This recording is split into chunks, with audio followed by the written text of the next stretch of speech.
Yo, this is DIE-REK, and you are listening to the Home Invasion Show, bringing the dopest music all around the world. You know how we do, living large, Apollo the Child, my man Mass Appeal. Let's do this. Yeah. You got Apollo the Child. What is going on? That's right. That was Let him the know, Gap let Band. him We know, yearning for let your him love. know, let Classic him know. track. Crazy ass track. You know what I mean? We spend only the best right here. And speaking of the best, man, time now is 3:02. We got an interview lined up for y'all. And like we said, speaking of the best, we got DIE-REK in the building calling us all the way from Toronto. DIE-REK, you with us? Yes, the Home Invasion Show. What up, man? What's going on, y'all? What's happening, man? I'm good, man. Just happy to be on the show, man. Thank you for having me. Appreciate that. Hey, it's our love. It's our love. Now, you just dropped your recent release, The Dying Ones, and we here to talk about that. But before we get into that, for those that don't know, why don't you let them know who you are and just a brief history lesson on yourself? DIE-REK, man. Well, I'm a solo artist. I dropped my first single in 2005 called Questions. Since that, I've just been producing, doing shows all over the place, man. Came out with my biggest project in 2011 called the Diversion Project. Went all over, man. Had over 10,000 downloads on that one. I started doing some shows in the U.S., man, and got signed to Fat Beats for a distribution deal. Word up. I came out with an EP called Butter Breath. Okay. And yeah, man, just been producing and stuff since then. And 2016, I think I did my first Billboard track with this guy named Shylin, Christian dude out in Washington. Nice. And yeah, just been constantly working, and I recently got signed last year to Let Recordings based out of Seattle. So we just dropping this first project with them called The Dying One. 13-track beat. Got a few artists on there, a handful of artists. Got my man Rel McCoy on there. Got my sister Karen Jules and my man DIE-REK. What's up? That's the homeboy. Versatile. So yeah, man. Yeah. We just got done spinning in DIE-REK's his diss track. I don't know if y'all heard it, the Baboonery one. Oh yeah. A lot going on there, man. Crazy shit. Much love go out to DIE-REK. You know what I mean? Yeah, for sure. That's my man. That's what's up. Now, like we mentioned, your new album, Dying Ones. What was the recording process like for that one? Oh man, it was pretty quick, man. To be honest with you, bro. To be honest, I hadn't written in almost a year, dude. And one of my boys hit me up, Rel McCoy, to do a track. I'm like, dude, man, let's do it. I wrote a track with him. We released it, and it just sparked something in me, man. I wrote this album in 2 weeks, dude. That's crazy. Holy shit. Yeah. I just went straight into the studio, and we turned it out I'd say in 4 or 5 months. Okay. You know what I mean? Recording, mixing, mastering. But it was good, man. It was really, I kind of stretched myself with it. It's a bit more melodious than my other stuff. Obviously, I got the boom bap sound in there, got the scratchy and all that stuff. But I think I kind of stretched it out a little bit, just working the vocals and just with the chorus, man, just a little bit more melodious stuff in there. So I'm really proud of how it came out. Okay, that's dope. Yeah. That's dope. And is there anything else different that you did on it? It's pretty dope that you kind of mixed it with boom bap and then with more of a melodic tone to it. To have something multifaceted like that is absolutely brilliant. It's dope, and it can be very accessible. Is there anything else that you did on the project that you found that you haven't done previously? I'd say more of the message in it is what kind of stretched me more a bit too. Mm-hmm. I address things like mental health. Just been going through a lot in the last couple of years. So I wouldn't say a lot of it is venting, but it's really just getting deeper with thoughts and issues that are going on in society. Yeah. So, so for this album, it kind of hits core and gets deeper within my life. Things that I wouldn't necessarily usually expose. So, yeah. Yeah, man, we grew up from an era with hood journalists, you know what I mean? People that reporting live from, you know, the ghetto and shit like this, you know what I mean? So, like, especially mental health, man, you know what I mean? The stigma behind that and, you know, in our communities. For sure, and also, like, you know, pioneers who tell stories that you generally would not hear if it wasn't for music, if it wasn't for hip-hop, you know? It's true, man. Yeah, so true. Go ahead. Music's therapeutic, man. Music's therapeutic. People don't really realize that, man. Like, I mean, honestly, man, hip-hop is like what... It got me through the last year, man. You know what I'm saying? And it just reminds me of why I fell in love with it. Yeah, you know? for real. To be honest, man, that's my go-to. That's my safe haven. You know, when stuff starts falling and crumbling, yo, man, I go to hip hop. Most definitely. and for this album, it's like I was just able to express myself and just, you know what, go into that little corner, man, and just write and deliver, man. And I know that what I was saying in this album, there's going to be people that relate to it. Yeah. You know? And like, there's so much power there in hip hop that if channeled properly, if accessed correctly, has the capacity to just absolutely change a lot. And there's a reason why they call it the universal language. And from the sounds of it, it sounds like you definitely tapped into that energy. So, like, we will be playing it from top to bottom after the interview. So stay tuned in for that, the Dying Ones. Top to bottom, yes, no, it's how we do it on the show, man. Most definitely. So I'm excited to hear it. Listeners, hopefully you're excited to hear it. You know, more on that later. I'll be honest with you, man. Both of us, we didn't listen to your aside from the singles that you sent us, we didn't listen to the album at all. You know what I mean? Good. That's good. I think you're gonna dig it, man. Yeah, we do it. That's the idea. You know what I mean? Yeah, we do it on purpose, so that way you get like 100% our God honest reaction, authentic reaction. Yeah, you know, I love that. Yeah, for real. That and like the speakers here, like, you know, I love music and I love to hear it on the best quality possible in terms of, you know, laptop speakers versus these in-studio speakers. You know what I mean? They compare. Yeah, you for know? real. Some crazy shit. Right. Now, we talked about hood journalism and you talked about your music with a message. So, again, your new album, Dying Ones, why don't you tell them the significance behind the title, man? The Dying Ones is, the track itself is really dedicated to like the unsung heroes, man. It's about people that keep pushing and trying to reach for things, but they don't really get recognized for it. Right.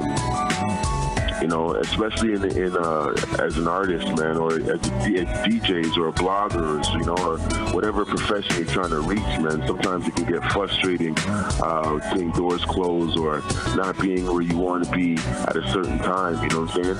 And sometimes people can lose hope, and you know, it can cause like a depression, or it can even just like get you frustrated. But that track itself, man, is just talking about, yo, hang on, man, keep pushing for your dreams. And you know what? Eventually, man, you'll see those doors get kicked down and open. And the project, on a whole, the Dying One,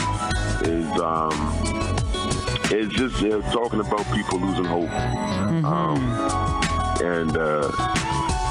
and how I'm just like it's more of my process, man, of how I was starting to lose hope, and but how I just kept going. So, yeah. It's a dope album, man. I think they'll like it when you spin it, man. That's what's up, man. Like we said, we're going to spin it from track 1 to track 13 all the way out. Yeah. Another reason why we do that is there's an art in the track list that we feel like has been lost in the era of the shuffle, which we're all guilty of. But I would say era singles too. Yeah, single era too. And like each track is deliberately placed in sequence in an album. And so like to sit down and hear a project the way the artist intended it also has like a lot of merit, and absolutely like huge merit. And with that being said, what's the early reception been like for your project? I'm getting a lot of love from it, man, and I'm pleased. I'm pleased so far. Yeah, just from all over, man. I'm getting emails and I'm getting texts, and you know, the followers are going up on, you know, the gram and all that stuff. So, I mean, it sounds like I'm doing something good. Yeah, for real. I'm happy. Damn, all right. Now, you said it took you about 5 months to make this album, put all together? Yeah, to put it all together, but not just to distribute. Like I said, I recently signed to a label, so there was a few releases from the label this year. Right. So, you know, I kind of had to wait a few months to drop it. But yeah, the whole process in itself, doing everything, took about 5 months, man. Okay. Was the ideas, you know, being brought up into your head before that? Like before that, you said that you didn't put out any music, and you had somebody call you up and say you got to put some music together, right? Well, you know what, man? It's always been me. So, yeah, like I said, for the last year, I've just been going through a lot of stuff, man. Right. Mm-hmm. Yeah, and I was always doing music. I was producing, you know what I mean? And I was still writing here and there, but I wasn't actually writing and putting out stuff. I hear you. Okay. Yeah, the thoughts were always there, and the ideas were always there. And I just think it was just like me having to jump on someone else's track. I think that kind of sparked something for myself, you know, and like, yo, I need to do this right now, and yeah, and have some therapy for myself. Yeah, that was gonna be my next question. What was the inspiration? Like, what was the spark? You know, the jump off that got you going?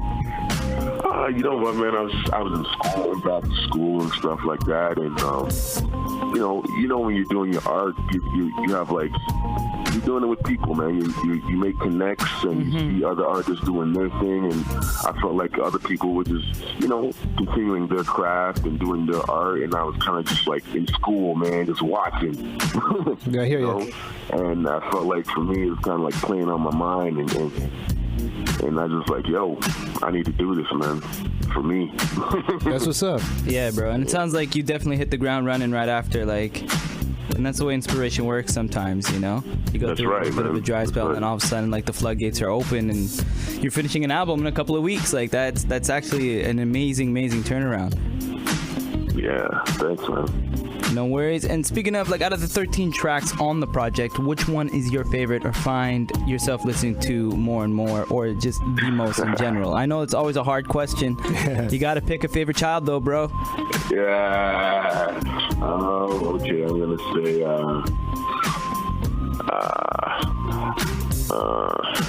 geez.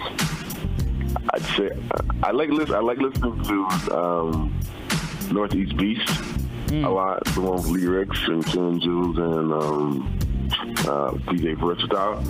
That's my favorite one to listen to the most. I think my favorite track though is Scars. All right. Scars, yeah. And once again, we will be playing the album from top to bottom, no pauses or interruptions, right after this interview. Yeah, listeners, stay tuned in, because trust me, just based on the singles that we've heard, it's not an album that you want to miss. Yo, I ain't no joke, trust me. Nope. Dying Ones. Stay tuned in. We will be playing it top to bottom. That's like right. we do on the Home Invasion show. That's right. Much love. Now, I got this right here. You said that you produce tracks in between? Yeah, I was just producing. Yeah, so what I did an EP for this artist named Chris J. That was called The Day She Ran Away. Okay. I did 5 out of the 6 tracks. Her single was released by this guy named Cleaner Beats out of Detroit, and I did the other 5 tracks. So that was a sweet EP. And when I was in school, that was when I was producing, and then I did the Billboard track called Hypostatic Union with a Christian artist out of the U.S. And produced another Christian artist out of the U.S. as well named Stephen the Levite. And just around the way dudes, man, I've been producing and stuff like that. Did you actually put out a beat tape for consumption like that? Yeah, I put out a beat tape called Labels, which was pretty crafty, man. Every track was based on a label. So I had like expressive sayings, and then I'd have like Tommy Boy, and then I'd have expressive sayings that say like Columbia Records. But it was really cool, man, the way I put the it together. Okay. And I think the way it was creatively done, man, I got like great responses from that too. It was it's actually I got that up for free on DIE-REK.com, so people should check that out. DIE-REK.com. Got a few projects up there for free. So after you download all those free things, go cop that LP, man, the Dying ones. Apple Music and Spotify and all that good stuff. That's what's up. Yeah. I gotta check out that album. Yeah. I'm always interested when rappers turn to producing. Let me ask you this question, man. Did you rap first before you started producing, or was it the other way around? I was rapping first, but I was producing for a while, man. I've been producing since back in '99, and then my equipment popped on me. Yeah. I was so broke I couldn't afford it anymore. Yo, man, music equipment is not cheap. Yeah, man. So I had to buy some more like years later, and then that kind of sat under my bed for a while, just being lazy. And then about in 2004, I picked it up, and then just started working it, man. Got that one piece of equipment and just worked the heck out of it. Yeah. Yo, Okay. That's So I mean, that's my other love too, man. I don't know which one. No one asked me which one I love better. I don't know. Yeah, that right. I love both the same. Yo, Living Large is looking at me like I was gonna ask that. Yeah, nah, definitely. Yo, I think If I had to say, I'd go more. I'm leading more into producing. I think that's more. I'm just finding another way to express myself through making beats, man. So I'm just loving the way I'm doing that. So, bro, I was gonna say, like, I think we've done enough having him choose favorite track, let alone like having to choose art forms as well. We put the man through enough stress. We definitely did. Yeah. And now you said you've been putting music since 2005. You got distribution with Fat Beats, which is dope. Fat Beats puts out a lot of dope music, or distributes a lot of dope music. What other accolades have you like accumulated? Because that's a lot of time. We're talking like 14 years of music. Well, I've been in the paper. You know what I'm saying? Toronto Star, Toronto Sun. I'm based on positive hip hop. That's what's up. It's been a long journey, man. Honestly, for a lot of those years, I was just like in the street, man, just battling, just trying to earn a rep. You know what I'm saying? Yeah, for sure. And that's accolades in itself too, though, right? Like getting respect and like, man, being in the industry and staying in the industry. That's That's an accolade within itself too. Because a lot of people, you get them one-hit wonders, the one and dones. Yeah, no. I hear you, man. I hear you. No, it's been a. Trust me, man. It's been a process. If you want to know the whole history, man, I started out rocking this group called Monolith. I don't know if you heard of Monolith. Hell yeah, of course we've heard of Monolith. Yeah, right. Yeah. So those were my high school dudes, man. So insane. Just running with them, and just we used to go to clubs and house parties and just battle and just that's all we did, man. And then we started getting serious, and then they started to get the rap essentials and all that stuff, and they started taking it seriously, where I was more like in the crime, man. I wasn't really in the studio and stuff like that. I was doing like really like getting arrested and stuff like that. But later on, man, I kind of like I changed my life, man, and I started going to church and all that stuff, and I kind of separated, and I started like just kind of like working on my life, and then I don't know, man, I just ended up doing stuff on my own, and released a 12-inch, and from that I just kind of took off doing my own thing, man. Started producing, and I did a mixtape in 2011 with my man DJ Versatile. I think that's when I first got picked up by I don't know, remember the Real Freaks when they used to be on 92.5? Nah. DJ P Plus and RC and all those guys. Okay. No. Yeah. Well, was this on like Much Music or Toronto Radio? Well, they used to do 88.1 back in the day, Real Freaks, after the Pablo show. I don't know if you remember that show. Nah, because us here in Ottawa, we can't really catch them Toronto radio shows because the FM signal. Okay. That was a spot for underground hip hop. There you go. All right. So then they got onto commercial radio. That's what's up. So then I dropped my mixtape then, and they picked that up, and they started spinning off tracks with that. And they used to have this monthly thing called like the Heat of the city, like people that they think that are actually gonna, you know, make noise very soon or later on, and I got that twice, you know what I mean, twice in a row, which was dope. So that was a big accolade for me. And then from that, I just found like a lot of people started, you know, picking up my joints, man, from like different parts of the world, man. And yeah, like I said, after that, I got into the newspaper, got some press there, and yeah, I was just doing a lot of shows. And I think 2011 Diversion Project was my biggest project, man. And that one made a lot of noise. Did a couple videos, and from that, just kind of just took off, man. Okay. What's up, bro? And just from talking to you, it sounds like religion is a really, really, really big part of your life, and that's super dope. Do you find that filters into your music sometimes? Because like art is inspired by life, right? Oh, definitely, man.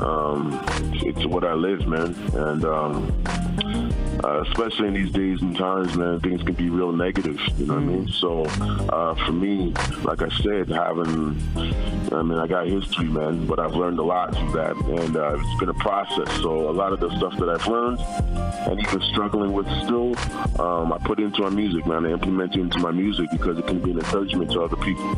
That's what's up. So, yeah, man. Yeah, that's what I definitely do, man. Always. Well, I mean, you collaborated with Christian artists. Did you ever think about putting out a Christian album?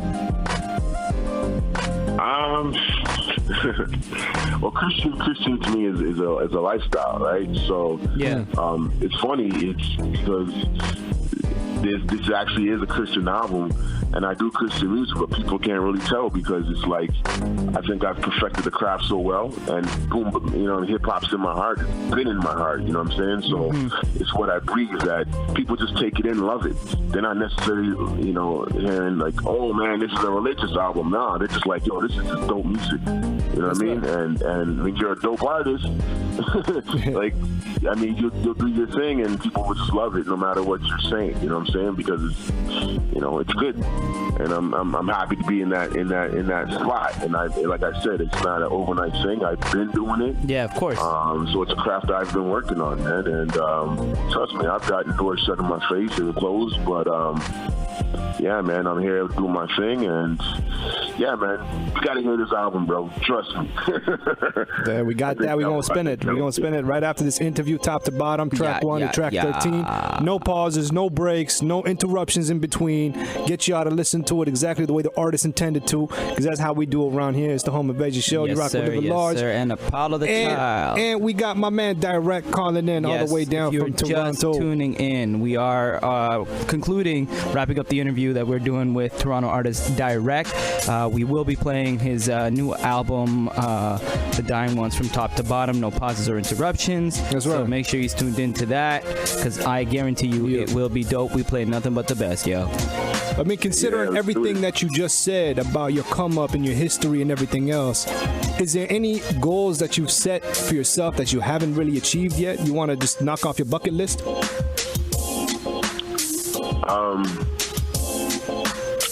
No, man. I think I'm proud. I'm proud of what I've done, man. I've, you know, like in my career, I've landed a distro deal with a pretty reputable label. It was Fat Beats, and then I got signed to another label out in Seattle. And I think that's for a Canadian artist, because a lot of the times the opportunities in Toronto, they're not, I mean, compared to the U.S., I don't think personally is as big, you know what I mean? So landing those opportunities, I think it's great for me. And for me right now, I think that it's just going to exceed, and I think it's just the beginning, man. Yeah, man, it's a launch pad. There's just more to come.